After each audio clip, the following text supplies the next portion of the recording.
सच्चाई सच छुपने नहीं देंगे। मैनिफेस्टो है जो हमारी स्टूडेंट्स यूनियन ने दिया है। इसमें 23 मांगे या 23 मुद्दे कह सकते हैं आप लोग के 23 मुद्दे हैं इसमें, जो सबसे छांट कर सबसे ज़रूरी मुद्दे जो मेवात के हमें चाहिए, जो हमारी मांगे हैं, वो सब इसमें है 23। तो अब 23 की बात तो मैं यहाँ नहीं कर पाऊँगा, जैसे भाइयों ने बातें की हैं दूसरे मुद्दों की, तो मैं बात कर रहा हूँ स्लॉटर हाउसेस की, बूचड़ खाने जो मेवात में है। अब मेरी पहचान मैं बताऊँ, मेरा नाम अरबाज़ खान है, लोग मुझे अरबाज़ मेवाती के नाम से जानते हैं। तो मेरे लिए प्राउड की बात है कि मैं मेवाती लगाता हूँ अपने नाम के आगे और लोग मेरे को इस नाम से जानते हैं हर जगह। तो क्या मेवात आज भी वो मेवात है और आने वाले 5 साल में वो मेवात वही मेवात रहेगा? ये सबसे बड़ा सवाल है।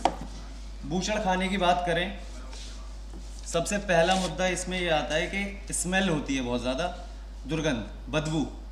आसपास के गांव में जहाँ पर भी बूचड़ खाना होगा, स्लॉटर हाउस होगा, ऐसा नहीं कि कोई कूड़े का डब्बा तो नहीं है कि सिर्फ आसपास के 1-2 घरों पे बदबू आएगी या उन्हें सिर्फ परेशानी होगी। जब हवा चलती है तो आसपास के 5 से 6 गांव तक, 10 गांव तक भी वो बदबू जाती है और वो लोग परेशान होते हैं उस चीज़ से। वहाँ पर कोई स्कूल होगा, हर बच्चा प्राइवेट स्कूल या बाहर स्कूल पढ़ाई करने नहीं जाता। हर कोई इंसान मेवात में फाइनेंशियली इतना स्टेबल नहीं है, तो गांव के लोकल स्कूल्स में बच्चे जाते हैं, एटलीस्ट वहाँ जाते ही हैं, सबको एजुकेशन चाहिए। तो बच्चे जाते हैं, वो स्लॉटर हाउस के पास अगर कोई स्कूल है किसी गांव का, वो स्कूल जा रहे हैं और उनको वहाँ परेशानी होती है, बदबू होती है, वो नहीं पढ़ पाते। ऑब्वियसली डिस्ट्रैक्शन होगा, बदबू आएगी, नहीं बैठ सकता इंसान, थोड़ी देर बैठ जाएगा, लेकिन सुबह से शाम डेली बैठना मुसीबत की बात है। वो बच्चा अपने घर वालों को जाकर बोलेगा कि मुझे स्कूल नहीं जाना, वहाँ बदबू आती है। बच्चा कहेगा तो उसके माँ बाप वहाँ पे क्या ही बोलेंगे, बच्चा है क्या लगेगा, माँ बाप की ज़ुबान से भी एक ही चीज़ निकलेगी, या पढ़ना ही ना है, ये तो बात बहाना बना रहा हूँ। लेकिन उस बच्चे का रीज़न वैलिड है, ये चीज़ हकीकत है। स्मेल आसपास के सभी गाँवों में होती है, जिससे परेशानी हर इंसान को उठानी पड़ती है। और सिर्फ स्मेल का ही मुद्दा नहीं है इसमें, स्लॉटर हाउसेस से एक गैस प्रोड्यूस होती है जिसका नाम एरोसॉल होता है। एरोसॉल से आपको टीबी होती है। टीबी कोई छोटी या मामूली बीमारी नहीं है, ये नॉन कम्युनिकेबल डिजीज़ नहीं है जो आपके छींकने से, बात करने से, ड्रॉपलेट्स के थ्रू दूसरों तक भी पहुंचेगी। तो उससे पूरा एरिया डोमिनेट होगा, उससे सिर्फ एक इस बूचड़ खाने की वजह से। दूसरा मुद्दा इसमें आता है एम्प्लॉयमेंट का। ये कहते हैं कि हम एम्प्लॉयमेंट देंगे, हम तुम्हारे यहाँ रोज़गार लेकर आ रहे हैं कि इंडस्ट्री आपके यहाँ मेवात में लगेगी तो ये मेवात ग्रो करेगा, इंडस्ट्रीज आएंगी, एम्प्लॉयमेंट मिलेगी आपको। जितने भी बूचड़ खाने मेवात में है, मेवात में लगभग 18 से 20 बूचड़ खाने, कहीं पर भी आप देखेंगे ना 90% रेशियो एम्प्लॉयमेंट का बाहर के लोगों का है। मेवात का उसमें एम्प्लॉयमेंट मेवात के लोगों को नहीं दिया है, बिल्कुल नहीं है। जितनी भी ऊंची पोस्ट हैं सबको बाहर का दे रहे, बाहर के लोग हैं जिनमें है। और एम्प्लॉयमेंट से भी अगर आप लेबर दे भी देते हैं मेवात को, लेबर क्लास में ही मिलेंगे जितने मिलेंगे बेचारे जो गरीब लोग हैं, मजबूरी में जिन्हें काम करने जाना पड़ रहा है वहाँ पर, उनके साथ वो डिजीज़ भी फैलेंगी। कुछ डिजीज़ ऐसी हैं जो वहाँ पे वर्कर्स को होंगी। एक डिजीज़ का नाम मैं आपको बताता हूँ, एक बैक्टीरिया रिलीज़ होता है स्लॉटर हाउसेस से जिसका नाम एयरबोरन बैक्टीरिया है, जिससे माल्टा फीवर, आर्थराइटिस, गठिया बाई, जोड़ों का दर्द, आजकल सबकी हर इंसान को, हर 3 में से 2 लोगों को विटामिन डी की कमी है, और जिसको डी की कमी है उसको आर्थराइटिस होगा। मेवात में ये चीज़ कितनी ज़्यादा फैलेगी, ये चीज़ हम सोचते नहीं हैं। इन चीज़ों को सोचने की ज़रूरत है हमें। ऐसे ऐसे मुद्दे हैं मेवात में जिन पर कोई रोशनी डालता ही नहीं है, ना कभी डालेगा। वो लोग चाहते ही नहीं है आप लोगों को ये बातें पता चलें। आप लोगों को पता चलेंगी तो आप मांगे करेंगे, और हम में भी कमी है कि हम मांग नहीं करते हैं। कहीं ना कहीं हम पीछे ढील छोड़ देते हैं, मांग नहीं करते हैं। बूचड़ खानों के वजह से वाटर का शॉर्टेज होगा, पानी की कमी। मेवात में पहले ही पानी की कमी है, हमारे यहाँ नदियाँ नहीं है कि हमें पानी वहाँ से मिल जाए। मेवात में पानी की कमी शुरू से रही है और आज भी है। पानी की पहले ही कमी है। इरिगेशन के ऊपर पूरा मेवात निर्भर है। 80 to 90% पॉपुलेशन वहाँ पे फार्मिंग करती है, इरिगेशन पे डिपेंड है। तो जब इरिगेशन के लिए वहाँ पानी ही नहीं बचेगा, सॉइल ही नहीं बचेगी, ज़मीन ही नहीं बचेगी, तो वो लोग क्या करेंगे? इससे एम्प्लॉयमेंट मिलेगी या घटेगी? लोगों का रोज़गार मिलेगा, लोगों को रोज़गार, या छिनेगा रोज़गार? ये चीज़ हमें समझने की ज़रूरत है। पानी की खपत की अगर हम बात करें एक बूचड़ खाने की, तो वैसे तो 18 से 20 बूचड़ खाने अभी हैं मेवात में और अभी बन रहे हैं बहुत सारे। तो उसमें छः का डेटा मैं आपसे शेयर करूंगा, 6 बूचड़ खानों का, जिसमें से 4 फिरोजपुर झिरका की विधानसभा में आते हैं, एक पुन्हाना विधानसभा और एक नूहू विधानसभा। इन 6 का डेटा मैं आपके साथ शेयर कर रहा हूँ। ऑन एवरेज डेली 4000 भैंसें स्लॉटर होती हैं उन स्लॉटर हाउसेज में, 6 को मिलाकर, जिसमें से एक भैंस पर 1000 से 1500 लीटर पानी खर्च होता है। एक भैंस पर बता रहा हूं मैं आपको, ये 1000 से 1500 लीटर एक भैंस पर। ये सोचने में लगेगा कि यार बहुत ज़्यादा नहीं है एक भैंस पे, लेकिन इतना पानी ही खर्च होता है। और दूसरी बात, 1500 आप हटा दो, उसमें हम ऑन एवरेज 1000 लीटर मान लेते हैं। 4000 भैंसे 1000 लीटर पानी कितना हो गया? 40 लाख लीटर एक दिन का। 40 लाख लीटर कुछ मायने रखता है, जिसमें से 2 स्लॉटर हाउसेज में भेड़ बकरी भी स्लॉटर की जाती हैं, कटती हैं बूचड़ खानों में भेड़ बकरियां भी। डेली की 10,000 भेड़ बकरियां, एक भेड़ पर 200 लीटर पानी खर्च हो रहा है भेड़ पर बकरी पर। इस हिसाब से 20 लाख लीटर पानी ये हो गया आपका एक दिन का।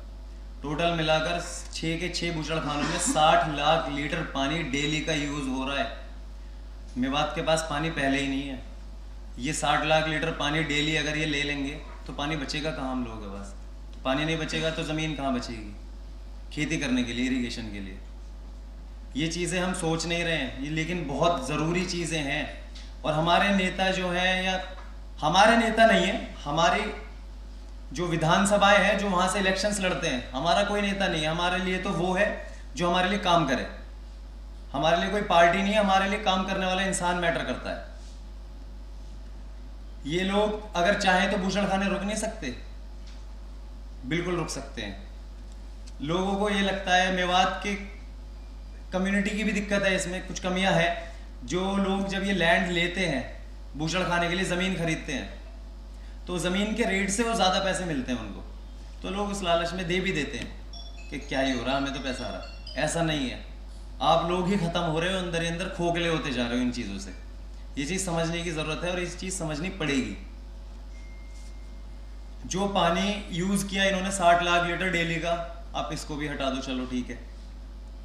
उसके बाद पानी जो बचेगा वो पानी कंटेमिनेट हो जाएगा, ख़राब हो जाएगा, वो किसी काम का नहीं बचेगा। जो उन जानवरों से खून निकलेगा, बीमारियां होंगी, पानी होगा, उनकी चर्बी गलेगी, ये सारी चीज़ें सब ज़मीन में जाएंगी। ज़मीन में जाएगी तो पानी को ख़राब करेगी, वो पानी किसी काम का नहीं बचेगा। एक पानी का टैंकर मेवात में, ट्रैक्टर से जो टैंकर आता है पानी का, 3500 से 4000 रुपये का आता है।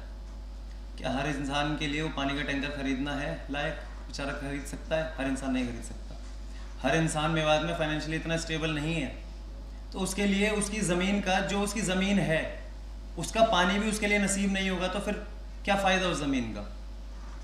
वो लोग ये बातें नहीं जानते हैं, अवेयरनेस कम है मेवात में, वो लोग ये चीज़ें नहीं जानते हैं। तो हमारा फ़र्ज़ बनता है ये चीज़ें फैलाना।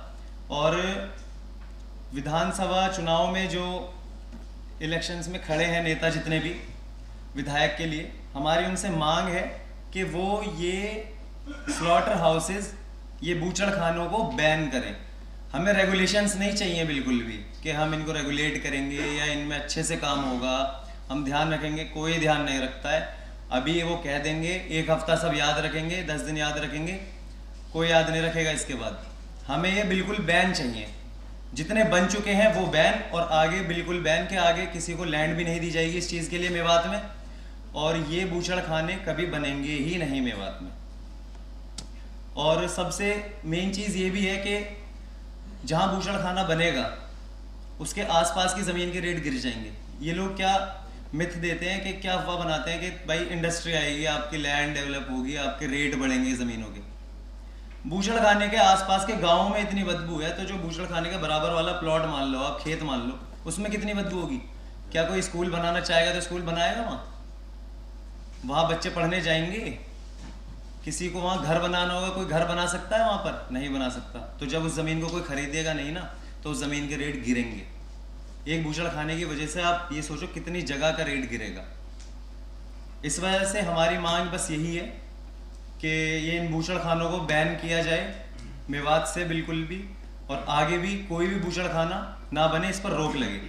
और अगर ये जो नेता अब बनेंगे, विधायक बनेंगे इन चुनाव में, अगर ये इसके खिलाफ कोई कार्रवाई नहीं करते हैं या कोई कदम नहीं उठाते हैं तो हम इसके खिलाफ कड़ा प्रदर्शन करेंगे और उनसे मांग करेंगे कि इसके खिलाफ वो एक्शन लें अगले 6 महीने में ही। हम 5 साल का इंतज़ार नहीं करेंगे कि अगले इलेक्शंस में हम इनको जवाब देंगे। इलेक्शंस के रिजल्ट के 6 महीने बाद, 6 महीने के अंदर अंदर हमें रिजल्ट चाहिए, वरना हम इनके खिलाफ प्रदर्शन करेंगे। ग्राउंड लेवल पर भी, सोशल मीडिया से भी, जहाँ जहाँ हमसे हो पाएगा हम बिल्कुल करेंगे। हमारी मांगें हमें पूरी चाहिए। और एक शेर के साथ मैं अपनी बात ख़त्म करूँगा। 2019 में जामिया के ही कॉलेज के मंच में एक मैंने ये शेर कहा था, और ये हकीकत है कि ना किसी हमसफ़र ना किसी हमनशी से निकलेगा, ना किसी हमसफ़र ना किसी हमनशी से निकलेगा, हमारे पाँव का कांटा हम ही से निकलेगा, हम ही से निकलेगा, हम ही से निकलेगा। तो जब तक हम खुद लोग इन चीज़ों का आवाज़ नहीं उठाएंगे, काम नहीं करेंगे ना, मांग नहीं करेंगे, इसमें कुछ भी नहीं होने वाला है। किसी का चाचा लगता है कोई विधायक, फूफा लगता है, बिरादरी का है, हमारी गोद का है, इन सब चीज़ों को छोड़कर आगे बढ़ना पड़ेगा। अगर आगे बढ़ना है, सच में आगे बढ़ना है, सिर्फ किसी विधायक का भतीजा, भांजा या रिश्तेदार होना काफ़ी नहीं है। मेवात ख़त्म हो जाएगा अंदर ही अंदर। आने वाले 5 साल में डेटा ये कहता है कि आने वाले 5 साल में मेवात सबसे बुरा इलाका हो जाएगा पूरे इंडिया का।